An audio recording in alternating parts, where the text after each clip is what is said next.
Hi, I'm Mark Wilson, the Engineering Heretic, and today I want to talk about this particular machine, my little D-bit grinder.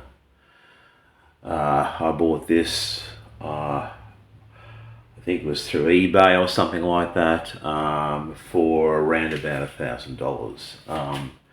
It As I said before in previous videos, I could not find a good quality machine that was an older machine like the Deckel machine or the Pear. I think there's a few others as well. I think maybe even Alexander.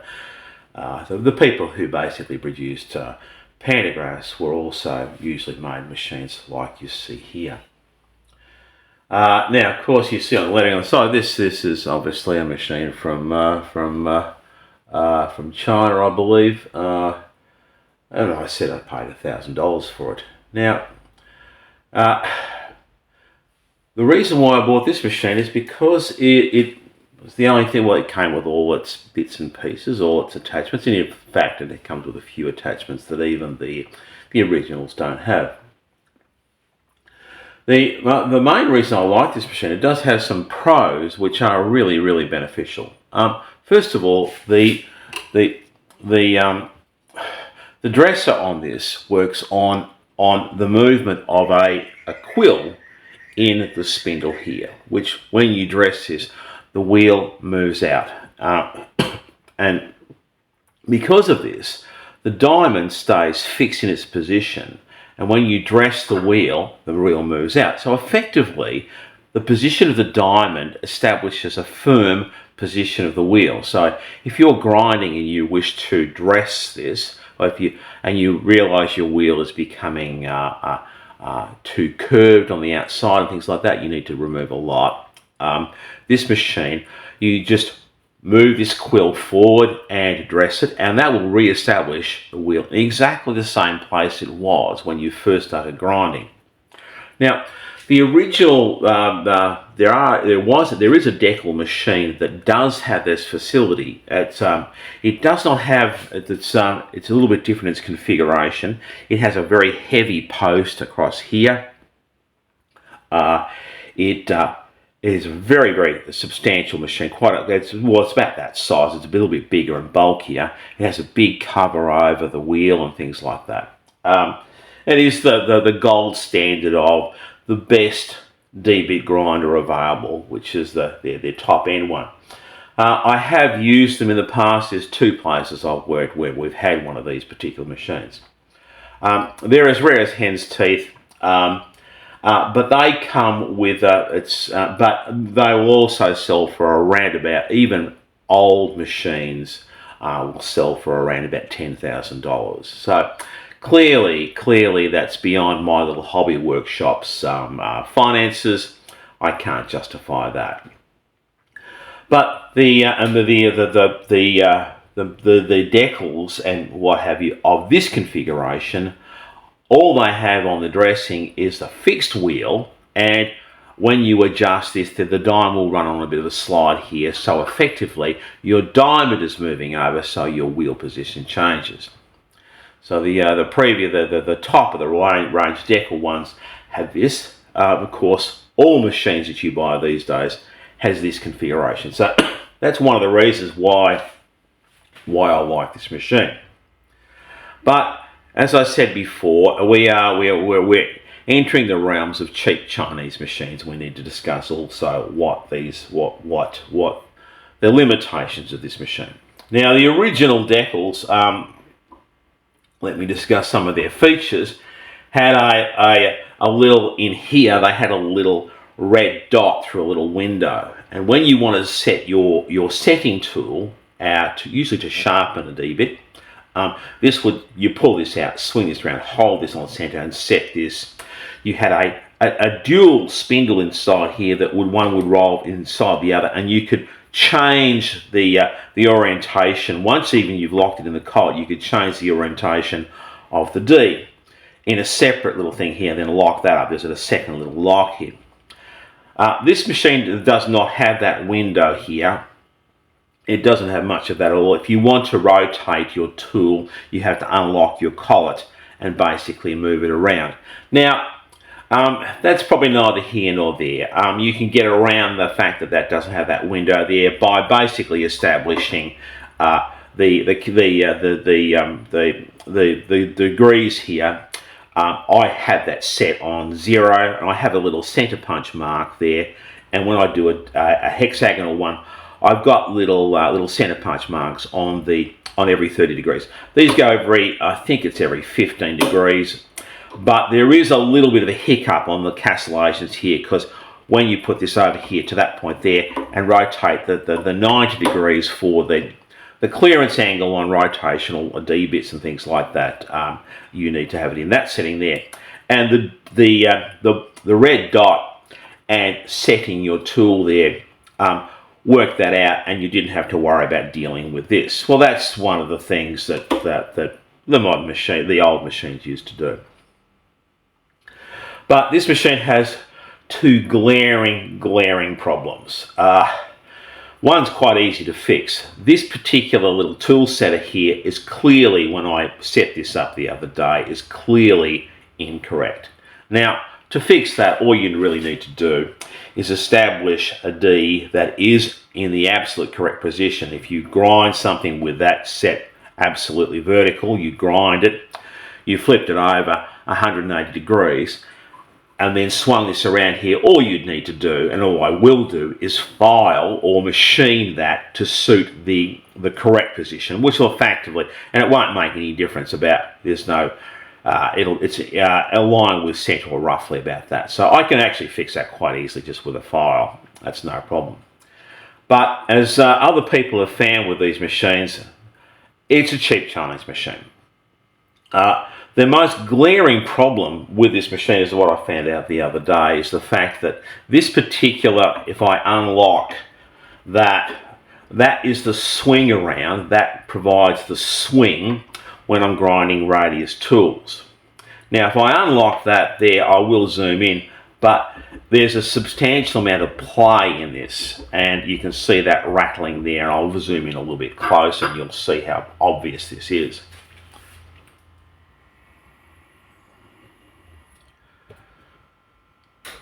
You can see here that is rocking severely here. So clearly there's an issue.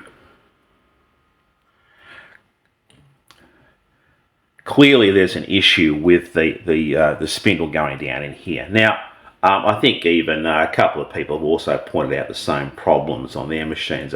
Stefan Gottswinter, he talks about these machines. He does a lot of work with cheap Chinese machines. I understand he has upgraded some of his equipment to some really nice German equipment, but I believe he has a machine just like this one here.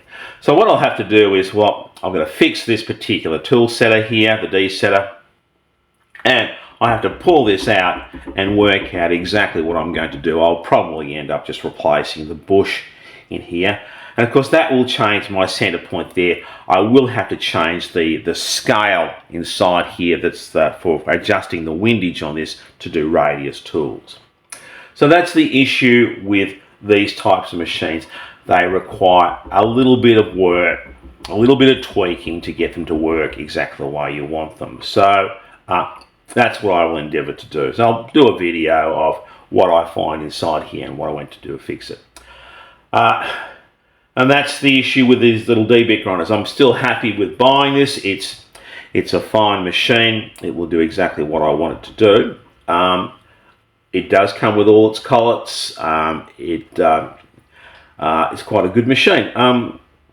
But we need to sort out some of the imperfections, some of the glaring problems with this machine that need to be corrected. But that's not difficult to do. Rightio, so now that I've got this particular contraption apart, I now see what the problem is. There's a this is the shaft that is the diameter that locates for that swing for the radius here, and this is an aluminium casting, and we've got the bearing of that just running straight on the aluminium casting. And of course, it is a very, very sloppy fit. Also, when I clamp this, it clamps in through this thing here onto the shaft. And of course, when you do the clamp up, it kicks the shaft over a bit as well, which doesn't help. What I'm going to do is machine or bore out this hole down here to a larger size. And I'm going to insert a bronze bush right the way for the entire length of that section there.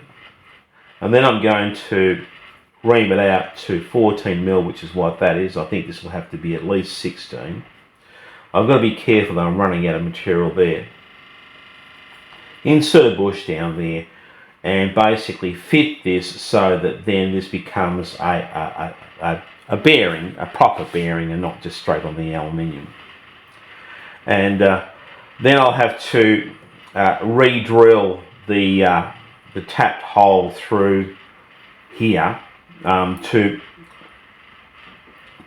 do the lock again. Now the lock screws up on there, and then also now it will be much better supported because that little area there, there's a little bit of a bearing area there, there's a little bit there, so now the entire length of the shaft there, bar that section there, will become the bearing area for the swing. And that should fix the problem. So I'll need to go on the lathe, hold this probably from the back here, and machine out this section here, then make up a bush, insert that, hopefully we'll get the sizes correct. I'll put some Loctite on it. Loctite should do this anyway. I'll put in, I won't do it tight, and I'll make sure that runs up in there nice and smooth, and I'll Loctite the thing in place. Normally you run these machines dry, you don't ever put oil on anything on these particular grinders because all the oil does is suck up all the grinding dust. So what you do is you try and keep it as clean as you possibly can, and use graphite powder, just graphite powder, to do any sort of lubrication on these machines. You can't get them wet. You just, every time you lubricate anything, you use graphite powder. In here, on this head here, there's also, there is rolling bearings in this particular one here. Some of the other earlier clones of these things just had a bush and running a straight on cast iron, but this one here has bearings in it. It probably makes no difference one way or the other, to be perfectly honest, but that's the plan. I'll put this up on the lathe and I'll bore this out, put a bush in here, and hopefully that will fix my problem. Rightio, I've clocked up this bore here on 4 jaw chuck. I've got some little copper spacers in here to make up for that. It was a little bit of a pain in the neck to set up to get that perfectly flat and the bore correct. Now I need to bore this out to about 18mm. At the moment it's 14. And we'll just start this machine up and have a look at it and see how it's running. So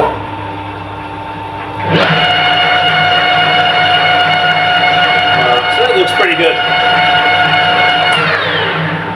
It didn't work out exactly right with the front face and the bore, but what I can do is, as long as I've got this reasonably close, it's moved about 0.5 in that direction, and the bore is not terribly round, so that was wobbling around. So what I can do is just, when I finish doing the boring here, face the front, and that will be perfectly square anyway.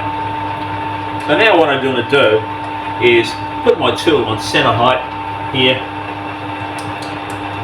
There we go, that's close up to center height there. And I need to see where I'm coming to here and make sure that I'm actually long enough. Actually, that is a problem.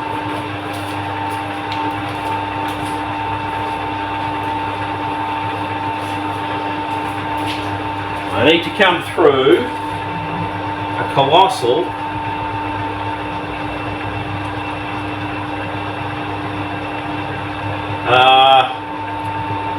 that's 65 at least. So I need to have my boring bar out about 67 or so. So here we go.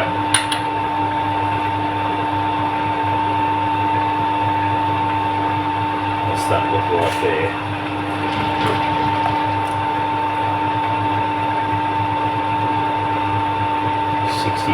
that's about a fraction more.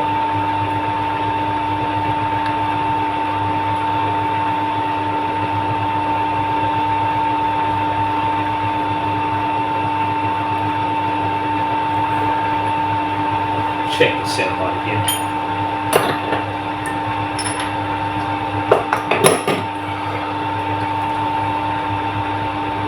That's too high.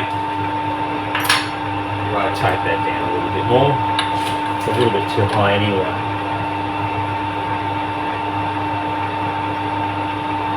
It's horizontal.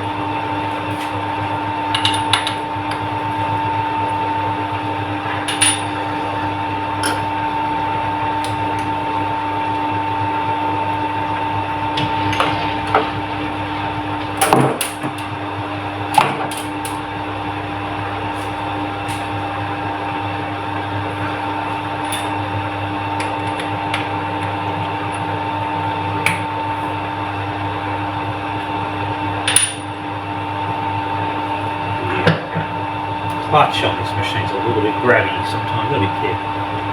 It does tend to rotate a little bit.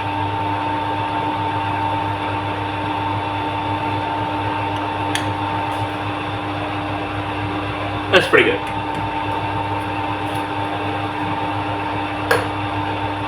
Now to make sure we come in far enough here to make the saw work. That looks pretty good.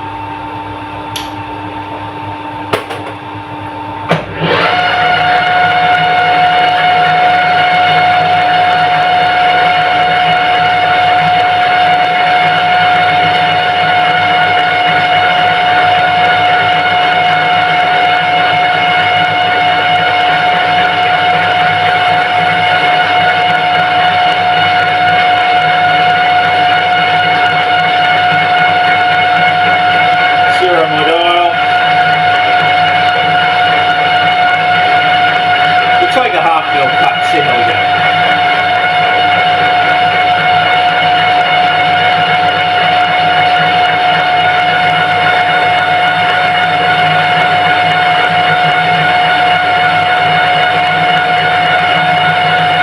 I reckon we go more than we'll go a mil.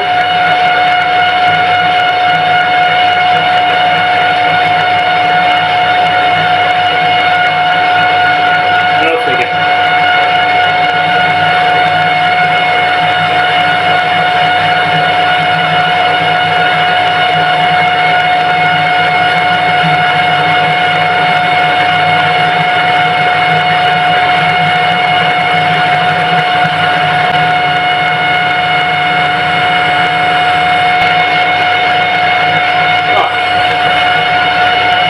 First cut.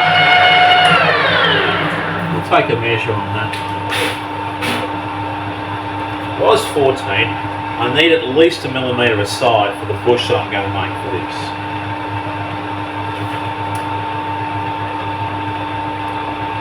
15. Probably need closer to about 18 millimetres, so we'll go a little bit bigger. We've got about 2 mil to come off. I've got to have some meat in the bush anyway. So we'll do another millimetre. Off we go again.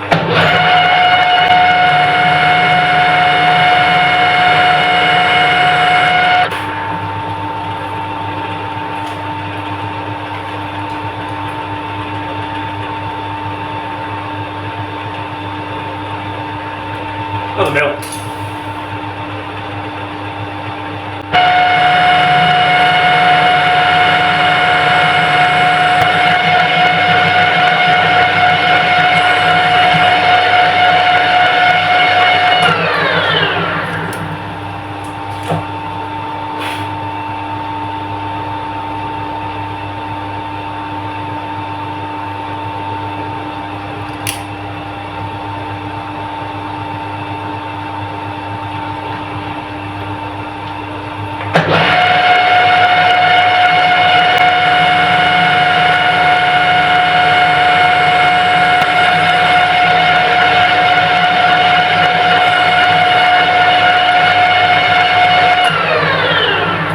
Now this only needs to be a caliper size because I'm effectively going to make the bush to suit the diameter anyway. So I just think this reasonably close to 18mm calibre will be fine. So I've got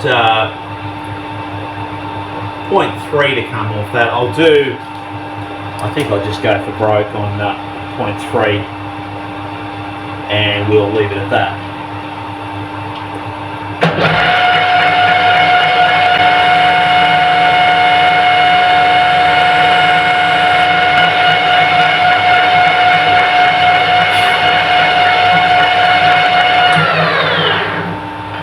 Right, that's got the bore done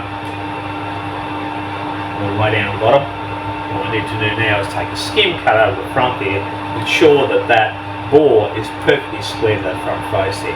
Now I don't want to take anything really off the here, I just got to skim cut it and make sure it's perfectly square. That's why I didn't need to be so close in the first place.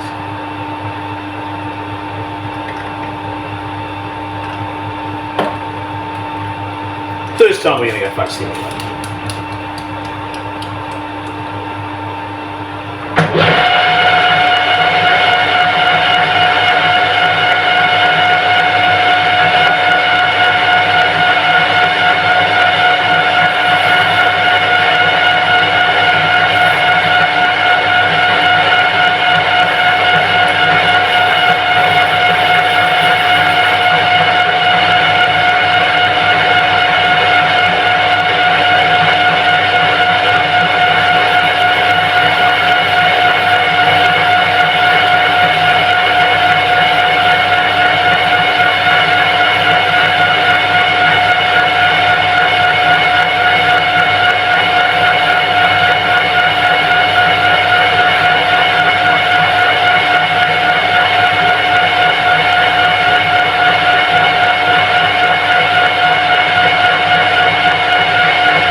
I just want to put a little chamfer on that corner there because the bush is going to go in here and basically I don't want the bush to catch on the way in. So I'll just grab my little boring little chamfering tool that I normally have floating around here if I can find it. Yeah, there it is. Yeah, that's my little chamfering tool. So we'll just turn this around.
So there we have it, that's all machined up and square. Now I'm going to make a bush, a bronze bush to go in there. That'll be for another day. Calling it a day today and to deal with some of the issues related to this particular tool here. Notably, the setting of this little reference bar here, because clearly it's incorrect. But first of all I need to establish what is correct. Because I was setting a tool the other day and clearly this was wrong. Now I have the vertical adjustment, the swing on this set for 0. I have my tool, I have down the bottom here, I've got that also set for 0, and I've got the little lock in place. Now I've roughed this out a little bit. It's just a piece of 1/2 inch material, the largest diameter I would ever want to use here. It's the largest collet I have. So I need to establish what is vertical and then make my setter correct to that. Well, let's start the machine. Now we're going to first of all come in here and grind this particular face.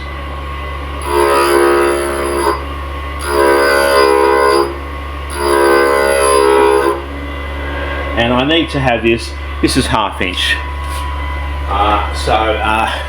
That's going to be a 1/4 inch across here, which is 6.35 millimeters. So we'll measure that across here. But this is because we're setting this, we need to get this exactly right. So that's 6.7. So we need to have 6.35. So we need, we'll take a bit.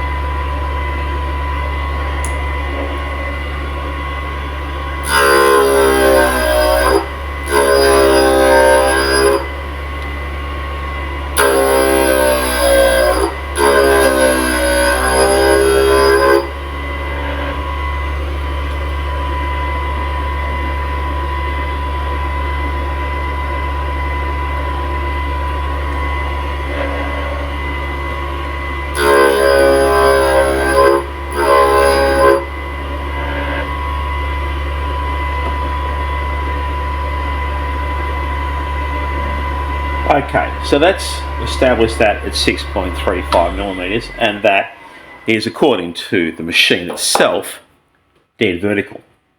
Now, if we're going to rotate this over, we're going to rotate this around here 180 degrees to there, so that the setter should be in the correct position.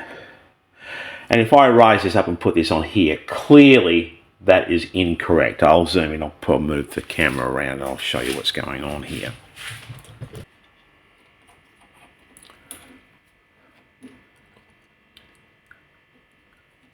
So, by putting this in and out, I've now swung this around here, and I've got, I'm looking for a light gap through there. It's still not exactly right. We'll just do a little bit more work with the file just to tweak that.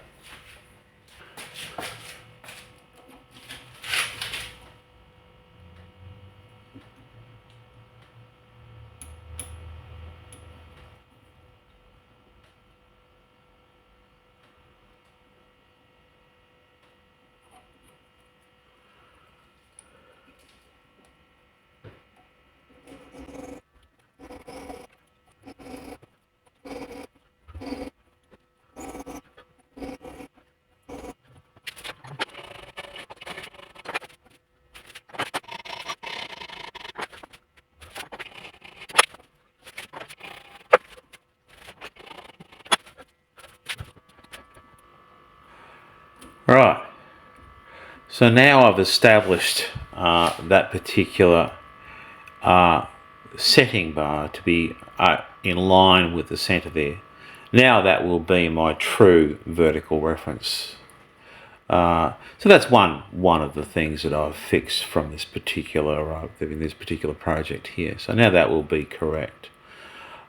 More than likely, it was never set anyway. It's just been left up to the person who buys the machine to probably establish this anyway. I may be doing the correct thing here and just playing around with myself. So that's one thing that we'll reference that. Now there is a little bit of slop on this, but most machines, they wear a bit over time. It's an approximation. It does not have to be absolutely perfect, but that there is in line as best I can. With smaller cutters and things like that's 1/2 inch. That's the biggest diameter I will have in that particular machine. So that's one thing fixed, And now we're going to look at the other issues, in particular the swing arm, in particular the movement of this particular movement. I'll lock this up here. This particular movement here, and I'll probably have to replace a bush in the back there. So that's one thing fixed. Now let's look at the other issue. So what I did it off camera actually. I machined this. They're made up of two bushes, one at the front, one at the back, bronze bushes, and Loctited them in. And now you can see here, if I lock this up, there is absolutely no slop whatsoever. So basically I've fixed the problem. There are a few more adjustments that need to be done on this particular machine. There's, first of all, there's a stop. There's a little cam you rotate here, a little lock screw here, which locks this particular head in that position there and locks it at 90.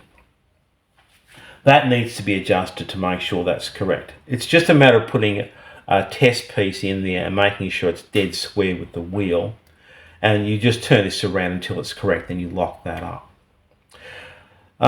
This machine here, there are a couple of other limitations on this machine. The other one is, one of the other limitations is this particular dial here.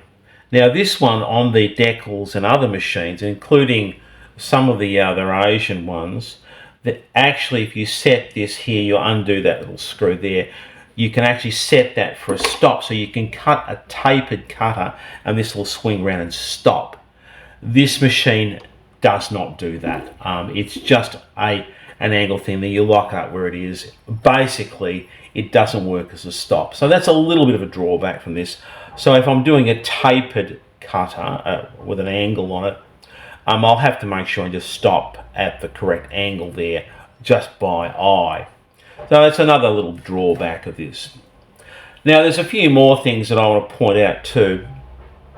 I've adjusted this. This is correct now. When I set this here back to 0 on the windage here, so it should cut a full radius, a ball nose. Now that's 1/4. If I put a 1/25 thou, which is 1/8 on there, and check the radius there, it's a little bit tight. It's a little bit smaller than that. You would have to adjust the little scale here to get that in the right spot. But I don't think it's enough out to be a real issue. If I really need to get this absolutely correct, I'll just basically have to check it with a radius gauge anyway. This particular grinder does not have a vernier scale on that movement either, so I don't really have the guesswork between the millimeters anyway. But I'll probably get used to it being a little bit out of center and knowing exactly where that is. It probably should go. It's too tight. It will need to go a little bit further to the right. So if I just adjust the line a little bit further to the right and leave that there, and I just know where that is, and I'll make that adjustment. But all in all, this is not a bad machine for the money. Now that I've fixed a few things up, I've adjusted a couple of stops and things like that. Now it's worth the money for $1,000 compared with anything else I could buy. Well worth the money, and I will use this basically for the remainder of my career in engineering, and I can't see why I would change this. So that's a D-bit grinder. The Chinese ones need a little bit of work, a little bit of tweaking to make this work correctly, but you have all the features. You have the slide out, the micrometer adjustment for the wheel position, which is way better than some of the early Decal machines and Pear and the other ones as well. And a pretty good machine for the money. And I'm Mark Wilson, and thanks for watching.